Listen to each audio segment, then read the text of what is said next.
Um, Cool. so you said you wanted to get into Clockwork and Sand King? Yeah, so I think I've been playing Clockwork off lane a lot lately, but I've come to realize that it's roamed more Yeah. at the moment just because he drops off so hard, and if you're roaming, that doesn't happen, I guess. Yeah, I'm it's not too sure what here he is. I play him strictly as a position 4, Mm-hmm. roaming him, and I have a ton of games on him. Here, let me share my screen. Um, Okay.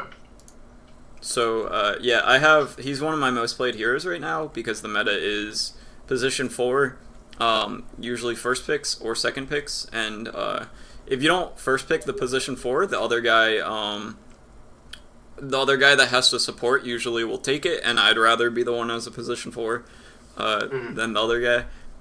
And Clockwork is one of those heroes that I would say Clockwork and Night Stalker right now are uh, the best heroes to first pick blindly as a position 4 hero. Um, Okay. because like if Pudge is my most played hero, like 3 times more than my second most played, and I fucking love him. But like right now, if they have like a Puck mid, a Mirana off lane, and an AM safe lane, you can't do anything because you hook them and they blink away. Um, Yeah. so and then if you don't do anything early game, you're useless for the rest of the game. But with Clockwork, it's a lot harder to Clockwork and Night Stalker. Like Night Stalker can just silence any of those guys, and then he also has Yeah. the slow. So he can fight like almost. There's never going to be a lineup that you can't fight somebody at 4 minutes as a Night Stalker with whoever's in the lane there with you. Um, and then with Clockwork, it's just kind of like you might run into times where it's hard to do stuff, but like at the very least, you can like get cogs at level 2 and then like start blocking lanes. Or if it's a really bad game and you can predict that, you can do that at level 1. And it's Okay. later on you don't fall off as hard as a Pudge that didn't do anything early game because you can always flare out different lanes and keep it pushed. Right. You can always hook somebody, cogs them, and force out, and that's always going to be helpful the entire duration of the game. But those two are my. If you're gonna position 4, those guys are the ones that you can pick, and then no matter what the game throws at you, you won't feel completely useless. But if you do like a Sand King, they can just push early game, and you don't have any Right. space to farm your Blink Dagger or get your level 6 or whatever. Um, or if you have like a Spectre and a another greedy support or something, and you don't have the space to farm your Blink Dagger that way either. Um, or if they just have a lot of people that have magic resistance or some shit like that, you can Yeah. have a lot harder time playing the Sand King. So if you, I would try to stick to these guys if you have to first pick it. Of course, if you have like the second pick or later, it's a lot better. But yeah. Um, Yeah. so we can either go over one of your replays, or you can go over one of mine. Um, I'd say at the moment probably go over one of yours just because I've been spamming offlane a bit more right um, now. Alright, well, I actually just did a lesson on Clockwork off of this replay, and I put it up on my YouTube channel. So if we want to skip that, and I can recommend, or I can send that link to you, and you can watch that lesson. Okay. Because I covered a lot of roaming as a position 4 and like the macros of it and why Clockwork's a really good one to do that. But I didn't.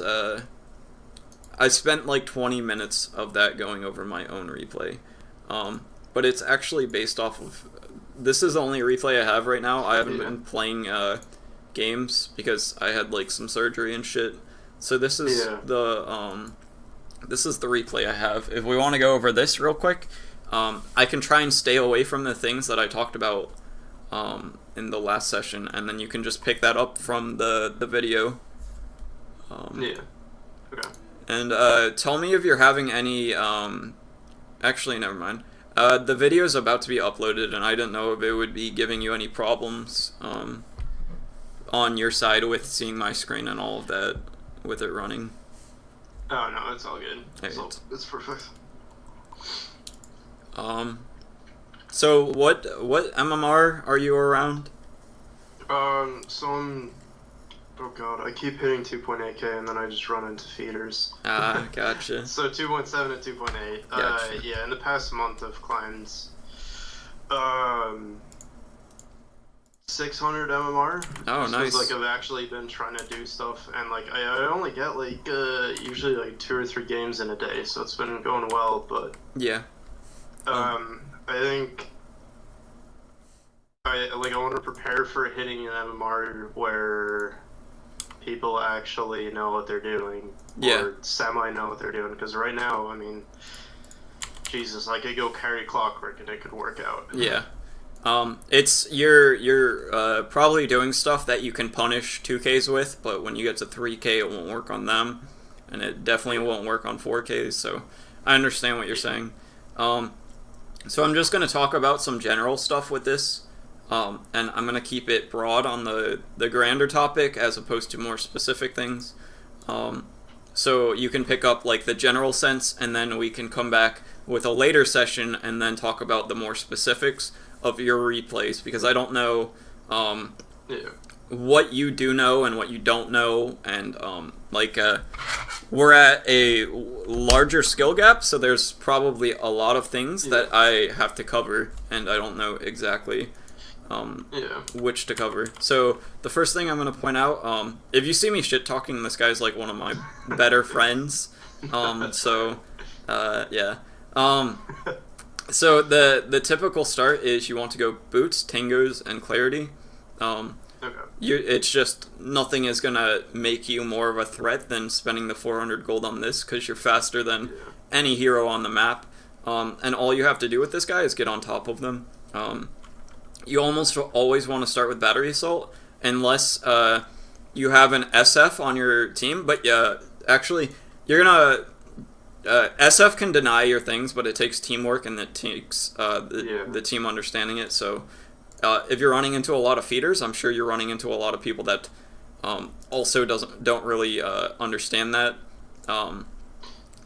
So I wouldn't try to do that, because then you'd like try and then no one would do anything, and then you'd tilt, and then you'd be starting at level 1 with cogs. But certain games where you can't do anything, like no matter what, like they have a super strong safe lane, and then their off lane is like a quap, and she's just gonna blink out all the time, and your other support is like an AA, so you have no disable or whatever, some shit where you feel like that you can't do anything at level 1.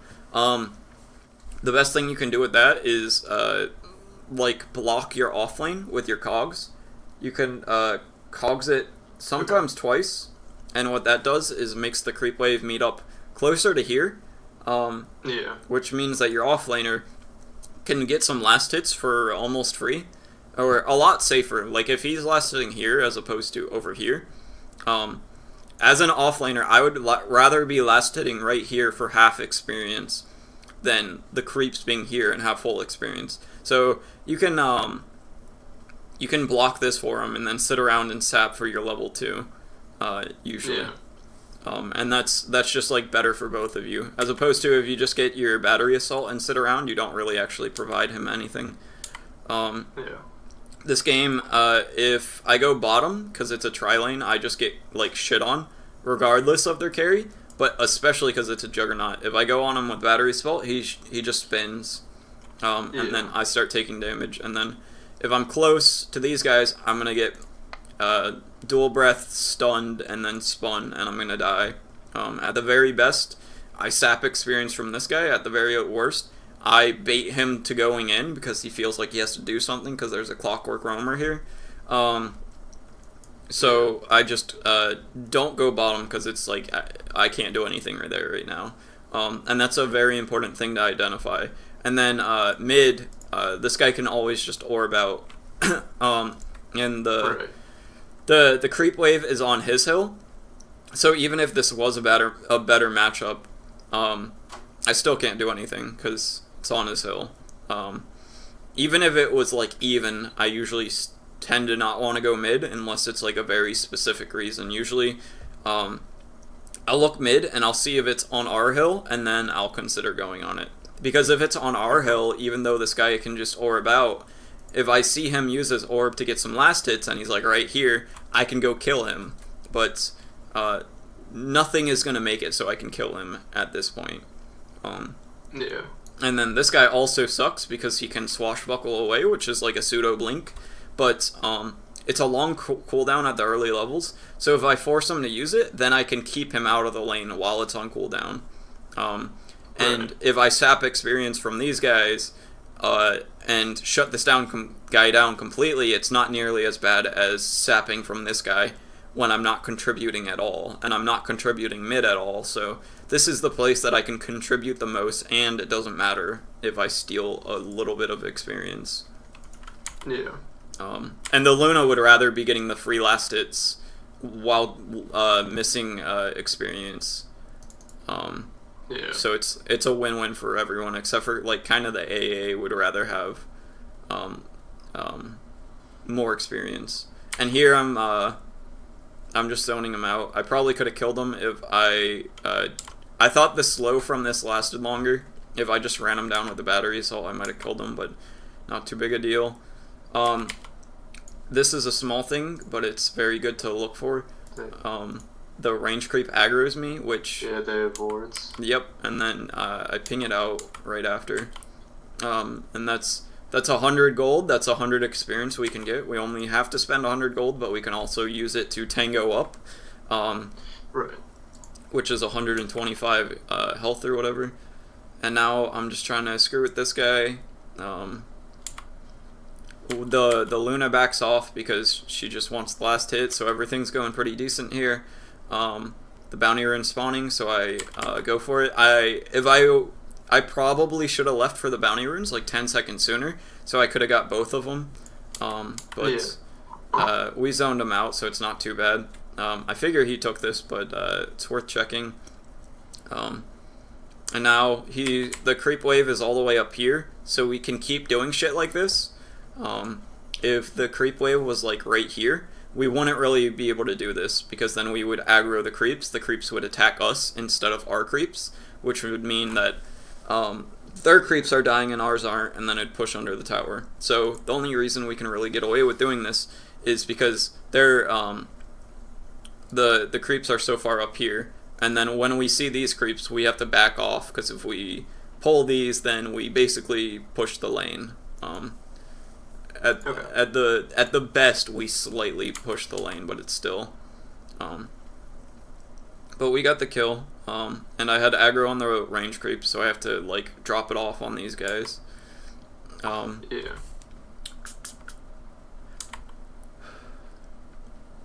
I missed my cogs. Feels bad. Yeah. So I got an idea of like, at least if the lanes are shitty, you just continuously try to zone out your safe lane then. Yeah. If you can, like sometimes you just can't. Like, if they have an LC, I might not be able to do that if I'm level 1 and he's level 2 or some shit. Yeah. Or something like that, but you can usually figure out something to do. At this point, I very rarely feel lost in games, which is the most common thing that I hear when people are getting in position 4. Because position 4 is the only role that doesn't have a clear objective. Position 1 through 3, they all have their lanes. Position 5 usually babysits the 1. And then position 4, it's like, just do whatever the fuck you can. The only thing that's like position 4 territory is like bounty runes. But right. the rest of it is, you have to consider what the lanes are going to look like if you're not there. Meaning, if I'm not mid, my Quap still wins the lane, probably. And if I'm not bottom, the Beastmaster shouldn't die, unless he somehow gets caught out by this guy's stun. And then top, if I'm not here, they should be able to, the Luna will get decent farm, but probably not free farm. The AA will probably pull some, but the Pangolier will get some farm and definitely get experience if I'm not here. And then we consider what it looks like if I am at those lanes, and if I'm bottom, I'm probably pressuring my Beastmaster to make a play he doesn't want to make. I'm stealing his experience. I might be able to do some little things, like contest this pull right now, but it's kind of like, meh. And then mid, I'm like, unless the puck severely screws up, I'm not really going to do too much to him. So it's like 20% chance that I can go on this guy because he orbed to get a last hit or something. So it's like, I can kind of be here, but it's like, I don't really want to be. And then if I'm top, this guy's going to probably get half the farm and experience that he used to. I'm going to get some experience and not really at the expense of too much that's important. So I decided to go top, and then you have to kind of think about what the late game is going to look like if you do the different lanes. Like, this game, there isn't any hero that's, like, too compelling. Like, a compelling hero would be, like, a Meepo or a Huskar, or, like, the Luna could be a lot more compelling if, like, we had a Puck mid, or, a Tidehunter offlane, where Luna is the only hero that can punch towers or take Roche. But because we have a Beastmaster and a Co-op's pretty good at like getting kills and making space. So she's a like big threat that the enemy has to like keep an eye on. And then the Beastmaster, with just his aura and his beast, he makes it so we can push. So like if our Luna has a shit game, we don't just lose the game. But if like let's say we had a Shadow Shaman instead of an AA, we had a Puck and a Tide, then it's kind of like if our Luna doesn't have a good game, we're not going to be able to do anything. So with that in mind, I would be like, alright, I have a lot more of a priority to go top and help the Luna. And then if they have like a... I have one game that I played like 8 months ago that I still remember. We basically... It was back... Did you play when Lich was in the meta? Like... You just sacrifice range creeps and you win the game. Basically, all of our lanes were like 50-50, like 60-40, going one way or another. So there wasn't any compelling place for me to go. And I was on the Dire. And usually you would want to go top, and then you can just chain pull this shit like 7 times in 7 minutes, and you'll like shit on this guy, the enemy offlaner. But I saw that the mid matchup was we had a Puck against a Huskar, and I think we had a Juggernaut against like someone else that wasn't like super like compelling that I had to like worry about. So I went mid, and we just destroyed the game strictly because I decided that the Huskar was the only compelling hero on the enemy team. I didn't do anything special. I just knew which creeps to sacrifice, and then I would harass the Huskar. The Huskar like died like 3 or 4 times in 10 minutes. He was like level 5 or 6 when my Puck was like level 8. I was level 6 before the Huskar was. They lost the game because the Huskar was the compelling thing on the enemy team. I recognized that and acted accordingly. I didn't do anything special except for going to the right lane. And that alone can just like win you games. And it's like I could have done more top, but it wouldn't have mattered because like Jug, like how the Luna in this game isn't extremely compelling. Like we had a well-rounded team where if the Jug didn't do well, it's fine. And if the enemy offlaner did do fine, it wasn't a huge deal. I don't remember exactly what the hero was, but so yeah, we won the game literally by me going here. And I could have done more. I could have done more like graph wise in that I would get more experience, more farm. My carry would get more experience, more farm, and the enemy offlaner would get less experience and less farm than if I went mid. But I took it away from the only guy that mattered. So, if you look for things like that, it's a lot. You're a lot more likely to win the games just off of predicting what actually matters. Like if they have a Spectre, and then they have like a Tinker, and some other shit. The thing with that is you're not worried about the Spectre having a good early game, because it's not like he's going to get a Battle Fury and then farm like a beast. You're more worried about the Tinker, because in that game, if the Tinker gets his bots at a reasonable time, he's going to be able to stall out the game for the Spectre. So you need to look for examples like that, and then like I'll probably get a compelling reason. Like there, I would focus on the Tinker, but most people would focus on the Spectre, because everyone's like, "Oh, Spectre, the best late game carry in the game," or whatever. We need to shut him down, or we're gonna lose the game. But it's kind of like, if you shut him down for the first 20 minutes, and he has like phase boots and an urn, and then Tinker has bots and Blink Dagger, the game's going to go to 50 minutes anyways. The Spectre's going to have a Radiance and a Manta. He's going to be able to do whatever the fuck he wants, just because you didn't shut down the right guy that allowed him to come back. So, like... Actually, go ahead. Sorry, I had a question. So, like, let's say in my last game, so I was playing offlane, and it was solo Centaur me against their Void, Rubik, and Ricky. And, like, that game ended with basically Void being the only reason they won. Should I tell my roamer, or, like, let's say if I was a roamer and some other person was the offlane Centaur, should I tell, like, the roamer, or as the roamer, should I go and harass that lane? Even though it's a tri lane? In this specific game, it's, you have to think about what needs to be done and then what you can actually do. Like, it would be awesome if I could shut down the Juggernaut this game, but I can't, so I don't. And understanding what you need to do, like, I need to shut this guy down, kind of. I guess not so much, because their team's more well-rounded, but imagine this guy's like a Spectre, and the rest of the team's, like, useless.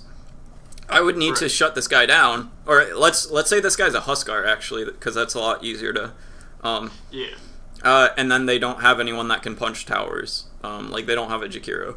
I would need to shut down the Huskar, but I can't, so I don't. That's just it. Like, if you can't do something, then you can't do something, and you have to play what's the next best thing that I can actually do to influence the game, and that might be just trying to play as greedy as possible so you can get a Spirit Vessel soon. And then when you get that Spirit Vessel, then you had more impact on the Huskar by doing well in other lanes, and then casting this on him after he ults, and then he just dies because he's in your whole team, and he has 70% healing reduction.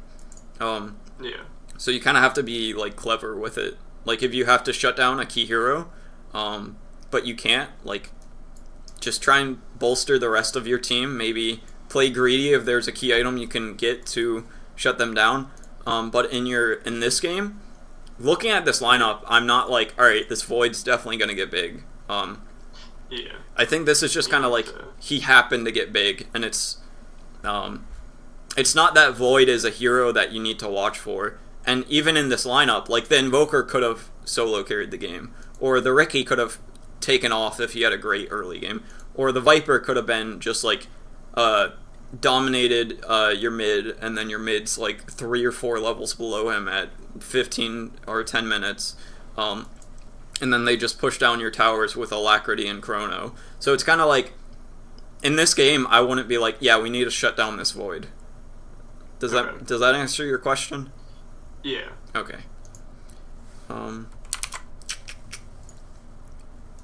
Eight. So did you have any other questions? Yeah, so when you're, I guess, like, typical item progressions on Clockwerk. So what I've heard before is, like, offlane Clockwerk, you kind of go Blade Mail first, but for roaming, you'd go Force Staff instead.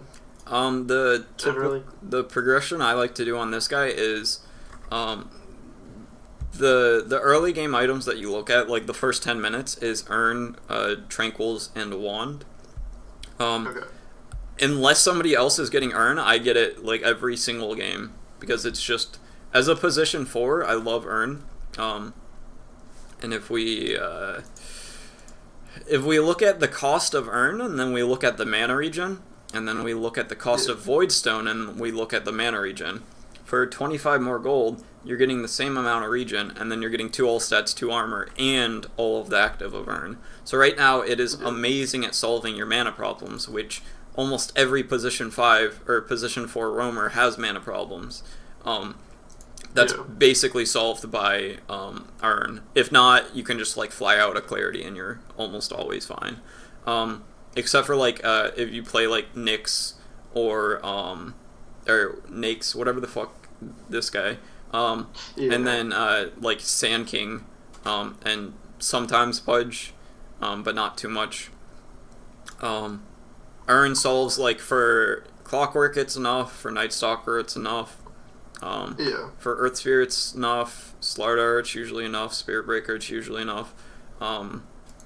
So, and then another key thing with that is every time you get a kill, it's 800 health that you can heal your team. Or at least, if you get a kill and it has 0 charges, it gives you 2 charges. But if you only have 1 charge, it only gives you 1 charge. Does that make sense? Yeah. Okay. No, I understand. And then, so how I play around that is I usually use the first one defensively, let's say right now this was like 10 minutes in the game, and like this guy had like 1,000 health instead or whatever.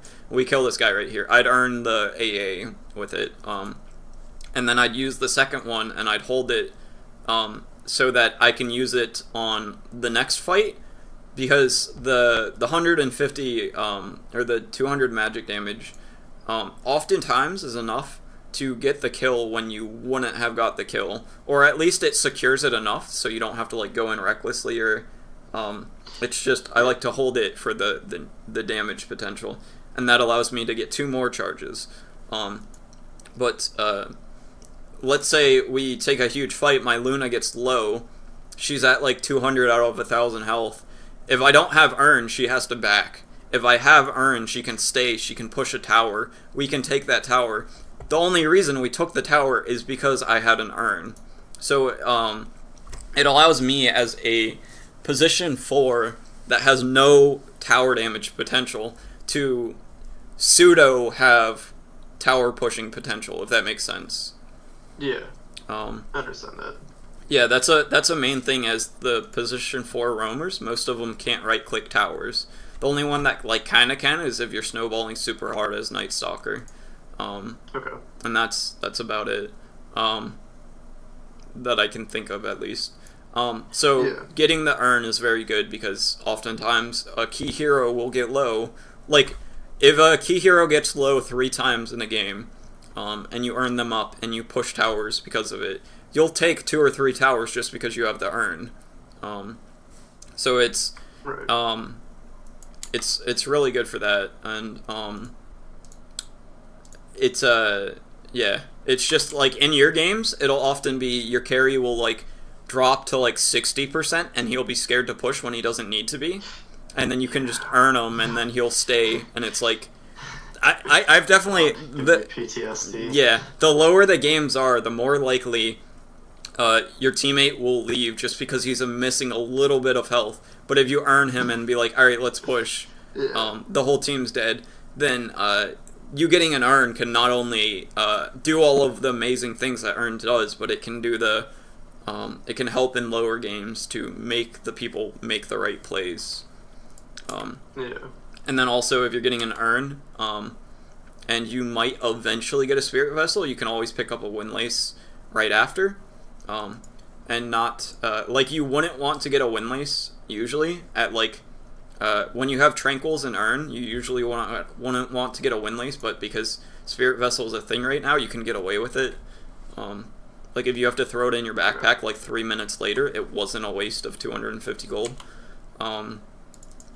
So, usually, the early game, 99% of the games, as Clockwerk, I go, Urn and Tranquils, unless like I had a recent game where we had an Oracle that wanted to get it so he could use it with his ult, so that's like an example of me not getting it, and I don't remember if I said it, but yeah, this guy's I did, so I'm flaming this guy. And then wand is kind of like usually if they have mana drain, I'm more likely to get it because like if I pop it and I have enough to cogs, it can save my life. And if I'm doing poorly in the game, I'm more likely to get it because you can build it out of the components. Like you can, if you die, you can just buy out. And then also you're gonna hold on to it longer because you're not doing as well. Like if you're having a shit first 10 minutes of the game, it's usually you're gonna get the items that you usually get at 30 minutes at 40 minutes. So you hold on to the wand for longer. Or that might not be like exactly true, but the point stands. Yeah. And when you get the urn, you usually want to get, like, I almost always get the raindrop first. Yeah. Because it's 50% mana regen, kind of. And then if you block 4 instances and then throw it in your backpack, you basically got an extra, like, 190 gold of value out of it because you used most of the consumable of it, and then you just saved it to build your urn, which can make urn almost cost like 700 gold, which is cheaper than Voidstone. Right. So Tranquil's urn, sometimes wand if the game's going bad, or if they have a lot of mana drain. And then Force Staff almost always next, unless there's a compelling reason to do something else, like if they have a Huskar. And like if Huskar's the only thing that matters and you Spirit Vessel him and he just dies, fucking got him. Nice clarity, dude. If you get a Spirit Vessel early and you can just shut down their most important hero, like the Huskar, that's worth going for. And then from there, I usually get Ags, unless, again, there's like another compelling reason.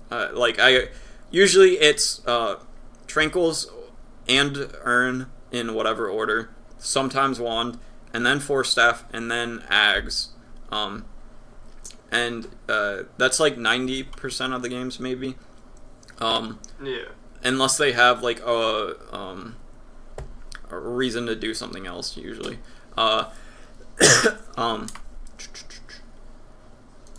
So that's the position 4, and then like some other good items to pick up depending on the game. Here,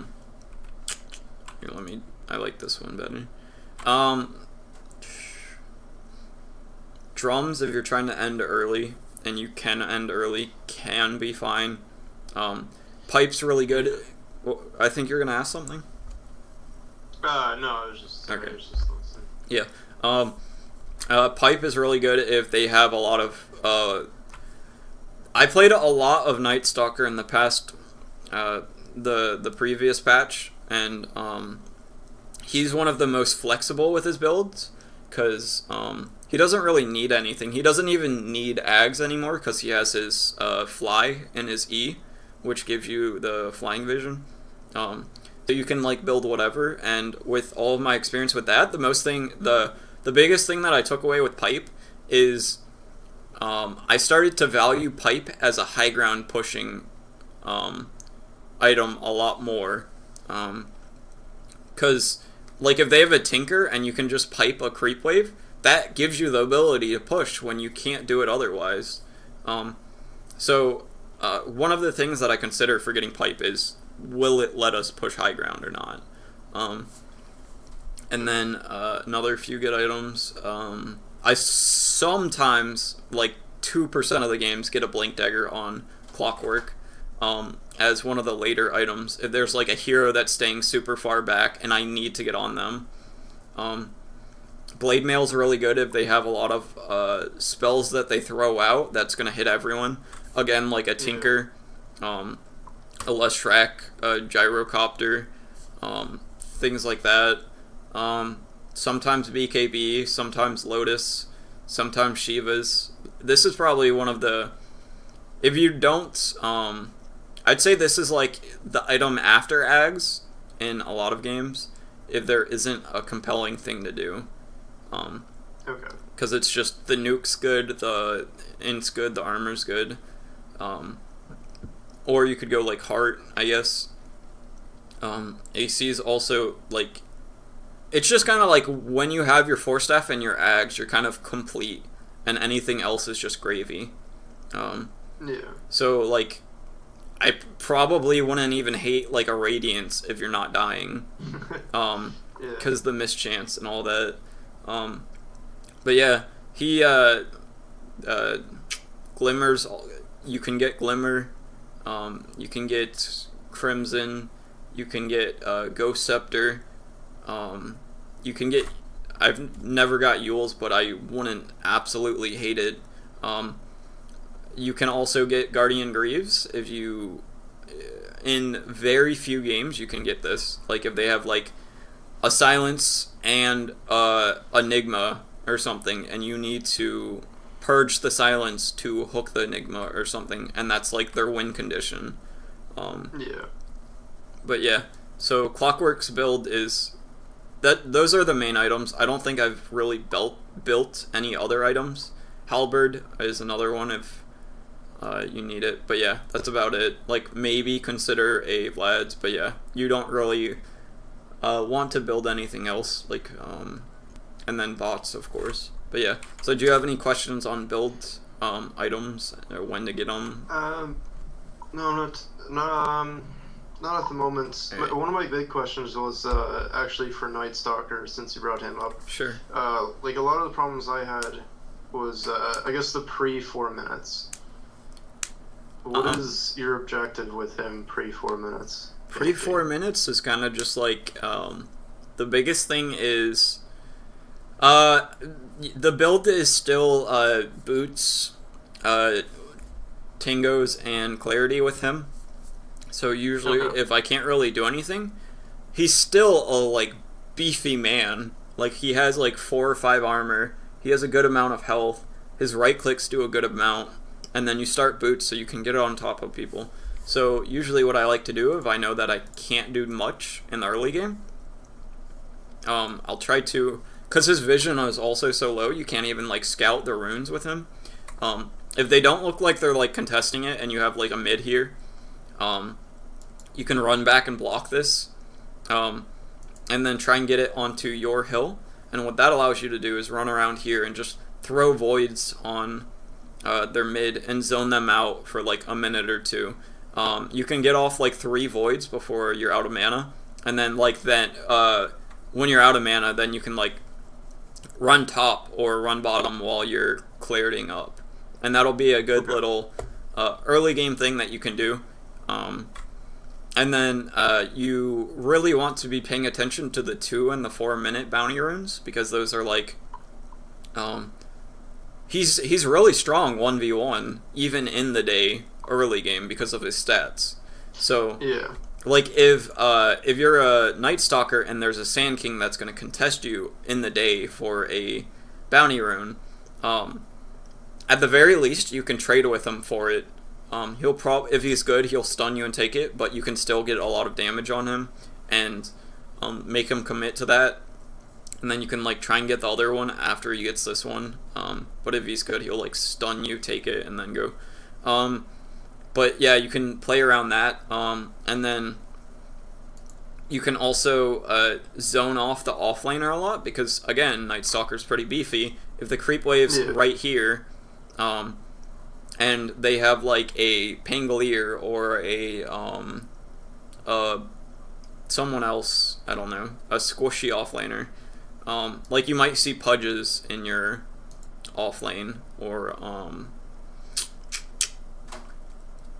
so early level Omni Knights, or early level Timber Saws, or shit like that, like a Magnus or whatever. If you play it smart and you like don't get skewered into the tower, and the creep wave is up here, you can body him out for the first few minutes. But yeah, it's you're a lot more limited in.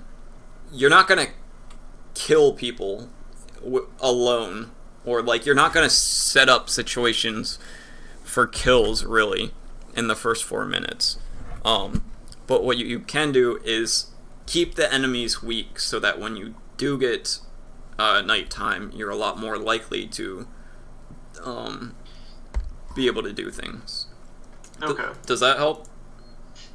Yeah, no, it definitely helps. Because Okay. I always struggled at that whenever I played him. I Yeah. mean, like, I have very little experience, but I think I just so happened to pick the best role to coach because there's position 4 is so like, um, again, it's the only role that doesn't have a clear objective. So if you're completely lost on it, which like it's relatively new.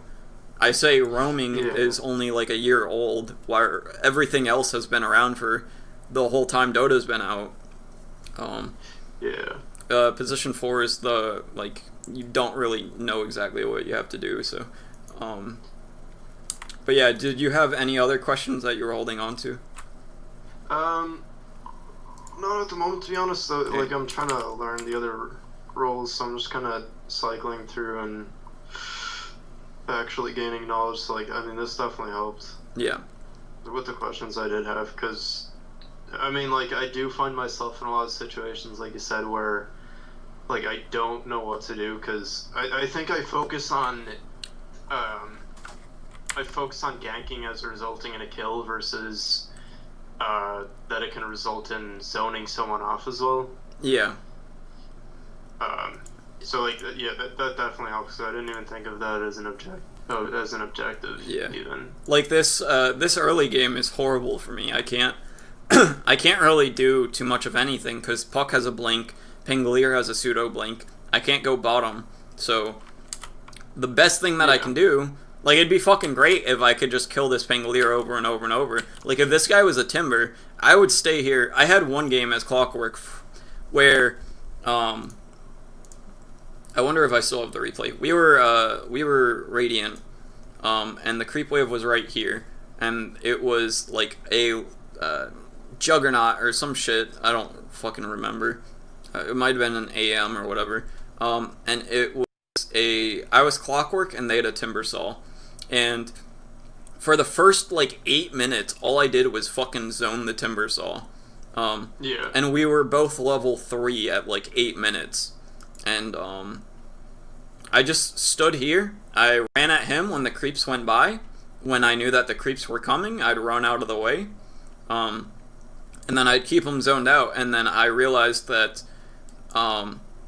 Timber Saw's a hero that, if he doesn't have his levels, he's useless. But as a Clockwerk, if I don't have my levels, I'm fine. Yeah. So I killed him probably like once at like, I think I got 3 kills in on him at like 10 minutes, but like I think 2 of them were past 8 minutes, and one of them was like from 0 to 8. But for 8 minutes, I kept this fucker like over here, where my carry was free farming, and that's better than if I just killed, like if I killed him over and over and over, but he would spawn and then the creeps would be under his tower. Like I wasn't killing him, but I literally won the game by myself because I kept this guy out. Yeah. So it's a lot more than that's probably a huge reason of why you feel lost in a lot of position 4 games, is realizing that you don't have to kill people to do stuff. Yeah. And if you can't kill people and then you feel like you need to kill people, you're a lot more likely to make stupid plays that end up, like if you need to kill someone you can't kill and then you try to kill them, you're overextending and you're going to make a worse situation. Right. Yeah, and that's definitely happened before. Because I think, I mean, position 4 is fun to me, but I definitely don't think it's my strongest role. Just because I definitely tunnel vision on kills. Yeah, I got you. But it's one of the best ones because it literally interacts with every other lane in every other way. Yeah. So it's a new role. So, like if I play as a roamer, then I know how off lanes are gonna go. I know how mids are gonna go. I know how safe lane's gonna go, and then I also know how the roamer can interact with that. So I'm getting experience. Like if I play off lane next, I know this matchup pretty decently just because I look at it as a roamer. I understand that as a Pangolier, I just want to get experience, and I can get some last hits if the Luna and the AA are here. Until the Luna gets like treads and Bassy, then she can just keep nuking me. So I kind of want to sit around and get my experience, maybe get some last hits. But if the Clockwerk shows up, I have to play a lot more careful. And if my Swashbuckle's on cooldown and the Clockwerk's here, I can't go up or I might die.